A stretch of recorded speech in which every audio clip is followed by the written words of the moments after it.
अभिव्यक्ति की स्वतंत्रता को कुचलने में जुटी कांग्रेस। ओपिनियन पोल पर भी बैन लगाने की मांग कर रही है कांग्रेस। ओपिनियन पोल में भाजपा की बढ़त पर घबराई कांग्रेस। ओपिनियन पोल पर बैन लगाने की मांग कर कांग्रेस ने एक बार फिर से साबित कर दिया है कि चाहे वो जितनी भी लोकतांत्रिक होने का ढोंग करे, जनता का रहनुमा होने का दिखावा करे, पर जब भी जनता की बोलने की बारी आती है तो कांग्रेस घबराने लगती है।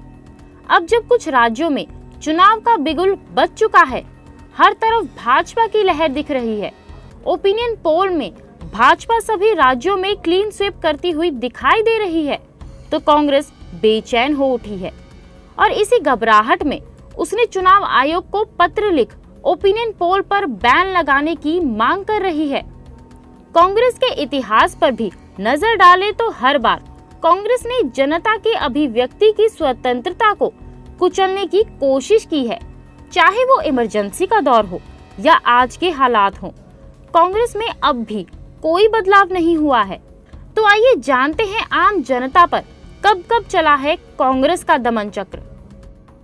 सत्ता के नशे में चूर इंदिरा गांधी के खिलाफ जब जनता ने बगावत की तो इंदिरा गांधी ने तानाशाही रवैया अपनाते हुए उन पर आपातकाल थोप दिया, प्रेस की स्वतंत्रता समाप्त कर दी, जनता की आवाज उठाने वाले नेताओं को जेल में डाल दिया। राजीव गांधी ने भी जनता की आवाज दबाने की कम कोशिश नहीं की। जब जुलाई 1988 में बोफोर्स और अन्य भ्रष्टाचार के खुलासे हो रहे थे तो प्रेस की स्वतंत्रता में कटौती करने के लिए कई कदम उठाए, लेकिन कांग्रेस वहीं नहीं रुकी। अब जब जनता इस संचार युग में सोशल मीडिया के माध्यम से अपने विचार व्यक्त करने लगी है, धीरे धीरे सोशल मीडिया का प्रभाव बढ़ने लगा है, तो कपिल सिब्बल इस पर पाबंदी लगाने की मांग करने लगे हैं।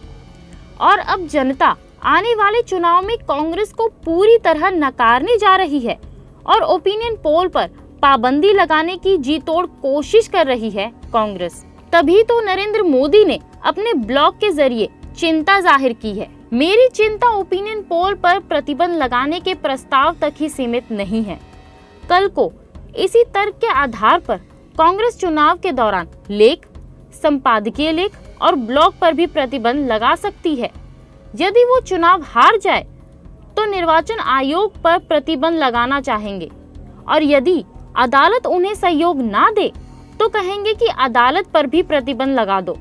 आखिर में ये वही पार्टी है जिसने अदालत के एक कड़वे फैसले की वजह से देश पर आपातकाल थोप दिया था। वहीं भाजपा के दूसरे नेताओं ने कांग्रेस के इस रवैये का कड़ा विरोध किया है।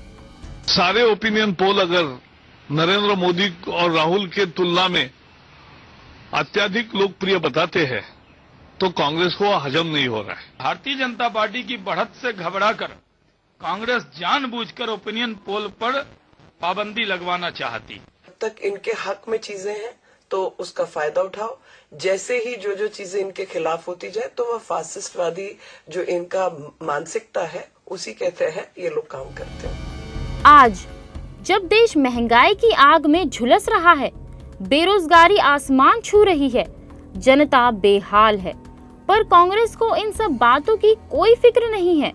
अब जब चुनाव नजदीक आ रहे हैं, जनता ओपिनियन पोल के माध्यम से अपना विचार व्यक्त कर रही है, तो कांग्रेस के सर पर इसे बैन कराने का भूत सवार हो रहा है।